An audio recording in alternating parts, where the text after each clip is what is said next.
We have slowthai with a new album titled TYRON. I'm really messing it up. I know I am. In the back of my mind, I want to say Tyrone, but I know that's not what this is. slowthai is one of the most interesting artists that I've had the pleasure of listening to over the last 5 years or so.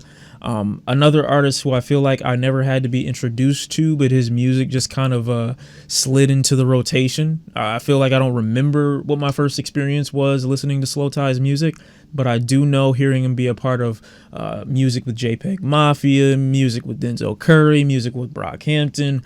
I mean, the dude is always impressed, and the singles that he's dropped for this album have been great. Ones with James Blake, ones with A$AP Rocky. I really have enjoyed the promotional, I guess, run for this record so far. So I'm looking forward to see what the full album has to offer. I really enjoyed his last project, Nothing Great About Britain. I think slowthai is one of the best at making his arguments sound intelligent without necessarily trying so hard to put them up on this pedestal as if his opinions or his thoughts are any greater than the next man's, but he's still always interesting and always delivers his points of views with a ton of energy, and that's what I'm looking forward to with this project right here. So without further ado, we gonna hop right in, buckle up, get my water out. I got the flask on and ready. We gonna drink a gallon. That was a gallon. First track is 45 Smoke. I'm gonna get addicted to these beats. Rise and shine, let's get it. Bomber car, NX plan out of shoes more fitting. Cancel flat and a clean film team, white shoes on the mat. I do forget about slowthai sometimes. When I talk about UK rap and artists that get me the most excited, it's usually like Skepta. I try to throw Wiley in there every now and again just for respect purposes. Stormzy, Heady One, Hasilu, Dave's a conscious rapper from the UK. But slowthai, I feel, doesn't really, at least maybe I'm just not putting myself in those discussions. He just doesn't get thrown into there. Like, this much energy, he doesn't go with the rest, I get it, but like this much energy, I love that about him. He's just so insane. I die, keep doubling, trying to multiply. Money to me like shit. Smoke. That transition is great. It's like we're about to get ready for a riot right now. I like that. I can see people thinking the Satan Son thing. These vocal acrobatics he's doing, these vocal inflections, they just seem to come off so effortlessly. Makes it really seem like he's got this maniacal brain that's got so many different personalities working in the same like head. 45 Smoke is a great example of pretty much why I think I like slowthai so much. But I was interested to listen to this album also because there were records that I thought he kind of calmed it down a little bit, and I'm looking forward to more of that. I did mention a while ago when I first heard the track when Feel Away came out. I was mentioning how basically I was in love with the track because slowthai kind of revealed a part of himself that I don't generally see in most of his music. The next track is Cancelled with Skepta. Love it. I love that like that like Asian kind of.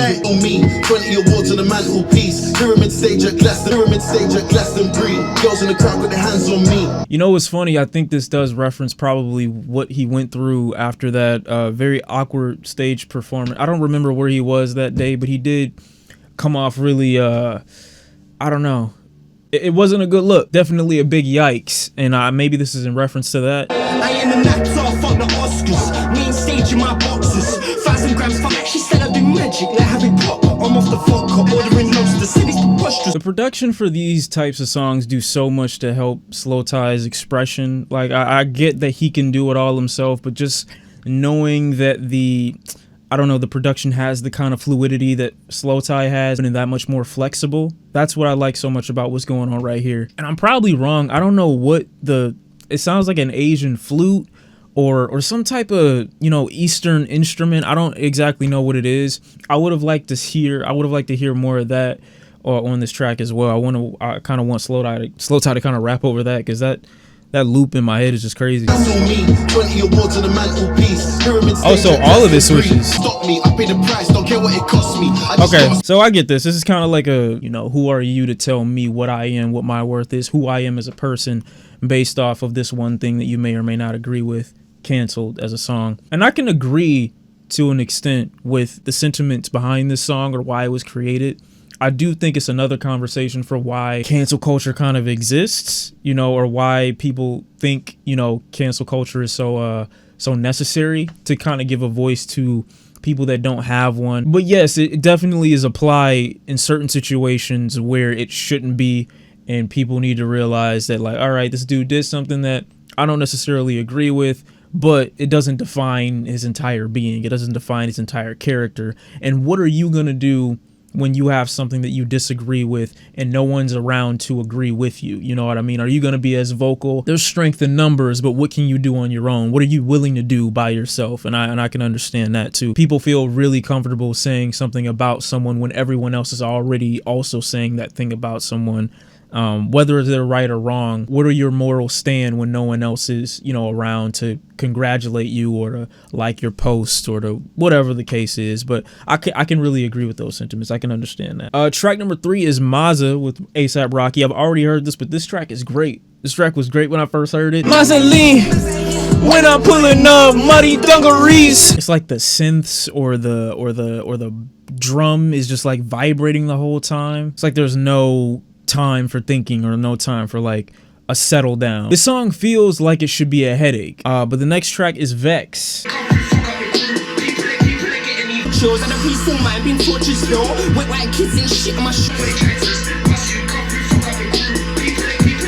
hook definitely feels like he's like almost in like an electronic wormhole. It definitely takes away a bit of like this humanity, if there was any humanity to him that he was alluding to before. I feel like that hook just, he doesn't sound human. Like he doesn't sound like a real person. Okay,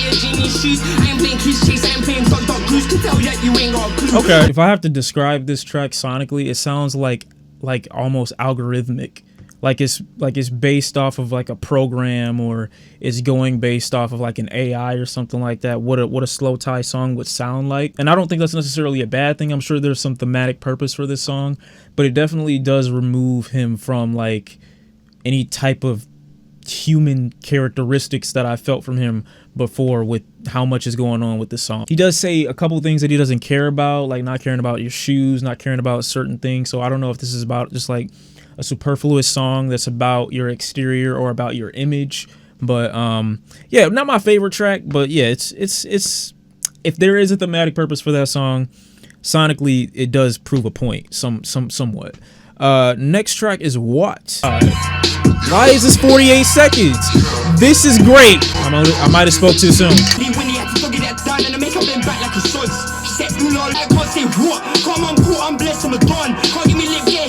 If I can empathize with anything during this track, it's fuck them kids. I don't even hate kids. Kids like me, actually. I don't know. I think I have an idea of what children are supposed to be like. And then when I actually am around children, I end up being like such a protective person. I'm far more harsh in my idea of what kids are versus how I actually am when they're around. But why can't you say fuck them kids? I don't know, there's so much momentum to it, but it also like in the beginning kind of sounds drillish. But that's how I feel about most of these tracks. I probably keep most of these tracks because like the design of them is just so strange in a way. Track number 6 is Dead. Oh yeah, this track smell like shit. Is this like the UK Juicy J? I did not expect him to attach himself to the track like this. This slow flow, this every word needs to be heard kind of delivery. I like this a lot. Like he raps in a way where I almost expect him to trip up on his words, but here he's just so clear and like direct.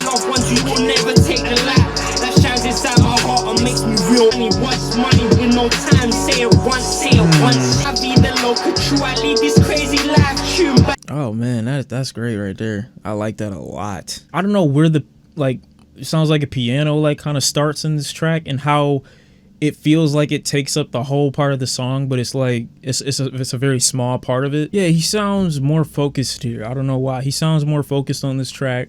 Doesn't sound focused on his persona or who he wants to be or who he thinks he is. Just more like, all right, I have a goal, I have something to go after now, and I'm kind of laser focused on that. And I think that's why the approach as far as flow is concerned is so much more considerate here, just so that you can hear like every word. Track number 7 is Play with Fire. Oh wow. drift. Oh my god. Oh yeah, this is perfect. That's the icing on the cake. Oh, these vocals that crept in, they're like sandwiched in between the beat and slow tie right now. Like those vocals, the way they're sandwiched in between the beat and slow tie, even though they seem like the quietest part right now, they're the loudest, most standout part to me right now. Sometimes I feel like I knew something was going to. Why would you do this? If I had to describe this track in color, it would be like super gray and super muted in tones, super bleak and super like depressing almost. It's like a fuzzy view of the world. This is what that track feels like. And then this is gonna be, I guess, like a two-parter album. So one side is this, and now we're going on to the other side, which is I Tried. Bro, you cannot do this, man. Are you gonna be R&B Ty? Oh my god, this is great. Hey, long roads, you could tumble down this black hole. Stuck in Sunday league, but I'm on home. We thought. Who told him this is my vibe? This is my wave. Oh my god.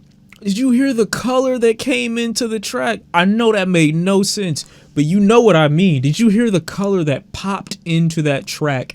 The moment, I don't know who he's sampling right there. The moment it brightened, it just brightened up the whole track.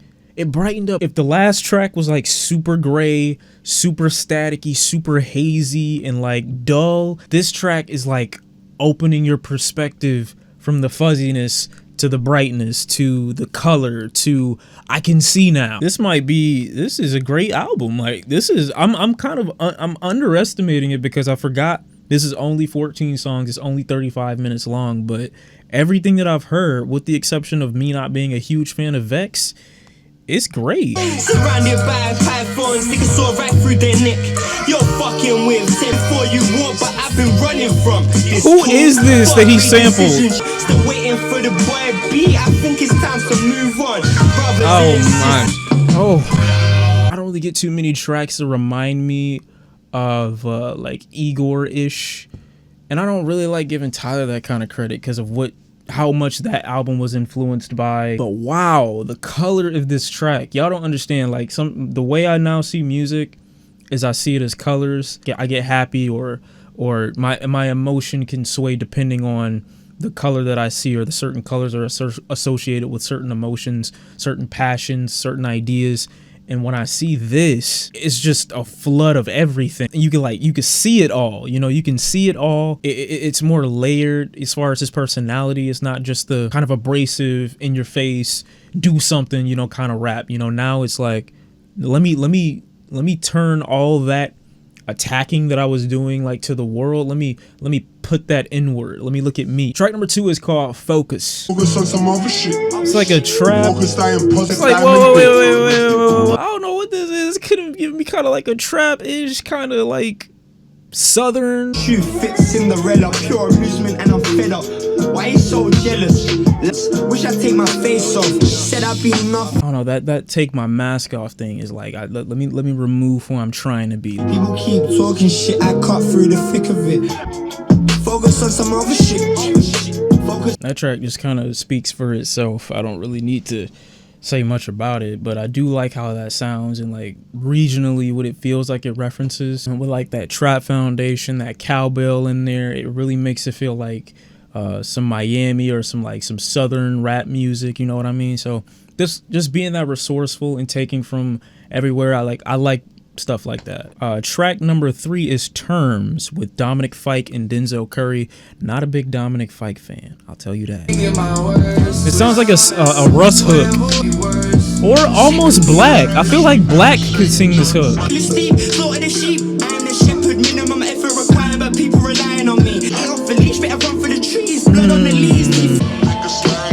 Oh, this is great. This is amazing. It's like at some point, if you exist only as an idea and not as a person or like a human being, people are always going to pick apart, the parts that they feel like picking apart and look at the whole of who you are as the part that they picked, as the one thing that you said, as the one quote that they may have heard or whatever the case is, and they'll use that as the entirety of who you are, not knowing the context of who you are, not knowing what you've lived, XYZ. And that's kind of like the experience that you're gonna have to go through, depending on the type of fans that you have, depending on the people who listen to your music. That's the type of scrutiny that you're putting yourself up against when you start making music, I guess. When you start putting stuff out or become a public figure in any capacity, like, you're running the risk of being misquoted, misunderstood, and picked with, basically. It's almost like you relinquish your right to humanity when you become, you know, an entertainer to a degree. And you certainly don't. You don't want it to be that way, but that's kind of like the way people treat you. I can't wait for Denzel Curry's verse. Live with a migraine. Need ibuprofen. Say nothing will change. Do it again and I'll do it the same again. I woke up again. Where was Denzel Curry in that whole mix? Okay, even though I really like that track, like, a lot, where was Denzel Curry? I didn't hear him one bit. Unless you're talking about those transitional periods, that don't count, okay? Can't list him as a feature if he's not on the song. Give him a verse. The fuck? Wow, Deb Never. That's interesting. Oh wow, this is great.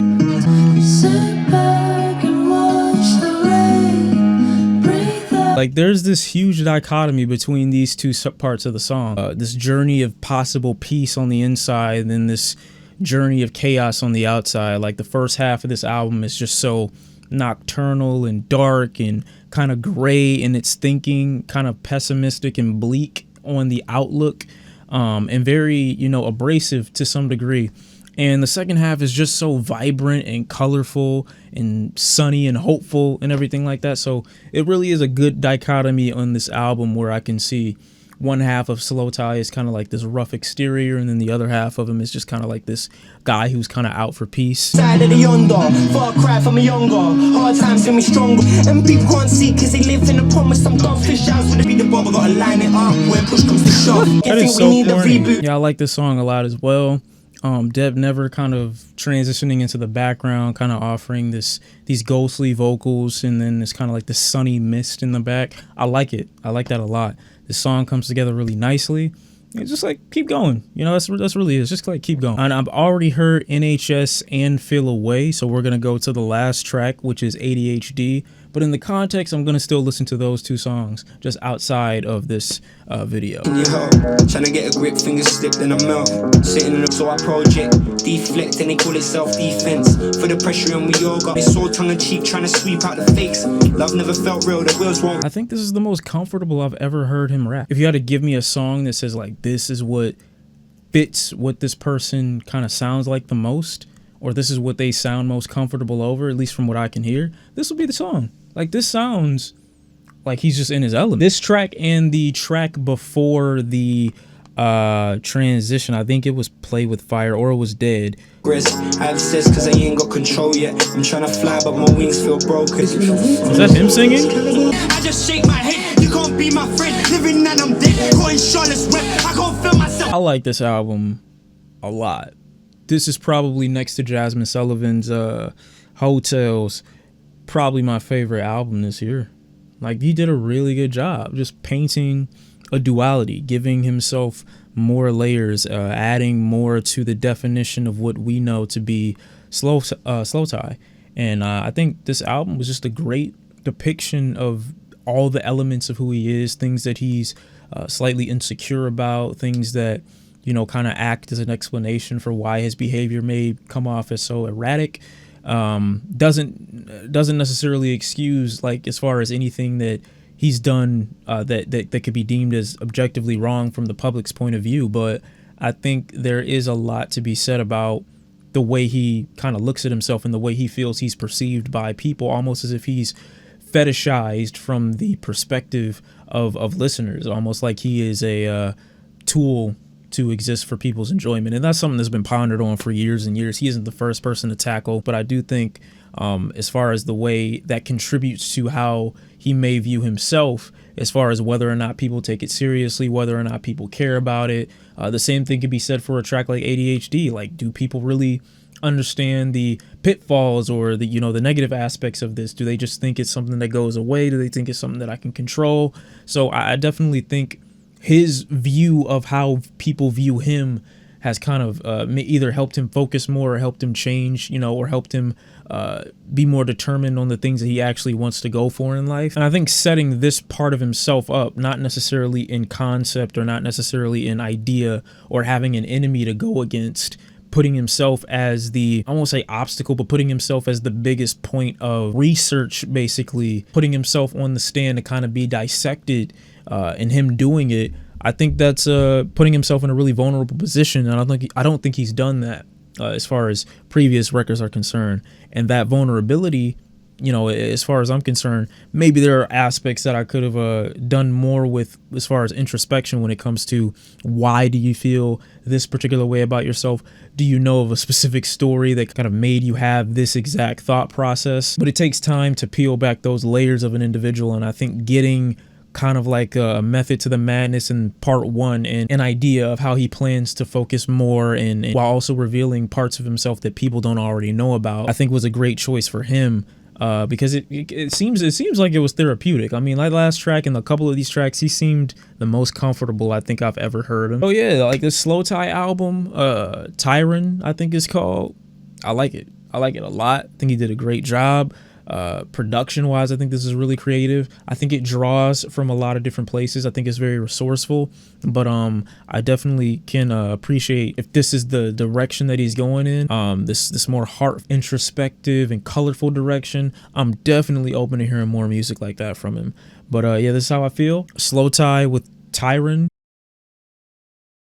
Thank y'all for watching. I will see you in the next one, and until next time, I'm out. This was great.